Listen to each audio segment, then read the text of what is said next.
Hello, ഞങ്ങളുടെ വീട്ടിൽ ഒരു പുതിയ വീട്ടുകാരി വന്ന് താമസം തുടങ്ങി. കൂടൊക്കെ കെട്ടി ഒരു പേടിയില്ലാതെ താമസിക്കുകയാണ്. അപ്പോൾ ഒരു ഫോണ് ഞാനതിനുള്ളിലോട്ട് കടത്തി വിട്ട് നോക്കിയപ്പോൾ വീഡിയോ എടുത്തപ്പോൾ അതിൽ 2 മുട്ട. അതുകൊണ്ട് നമുക്കത് എത്തി നോക്കാൻ പറ്റുന്നില്ല. ഇടയ്ക്കിടയ്ക്ക് തീറ്റ തേടി പോവും, പിന്നെ അതിൽ വന്ന് കിടക്കും. നമുക്കത് കാണുമ്പോൾ തന്നെ നല്ല സന്തോഷമാണ് കേട്ടോ.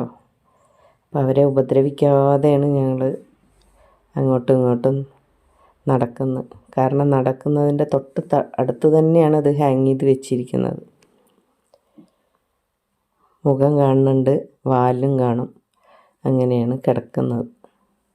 എന്തായാലും ഞങ്ങൾക്കത് കാണുമ്പോൾ ഭയങ്കര സന്തോഷമുണ്ട്. ഒരിക്കലും അതിനെ ഓടിച്ചു വിടില്ല.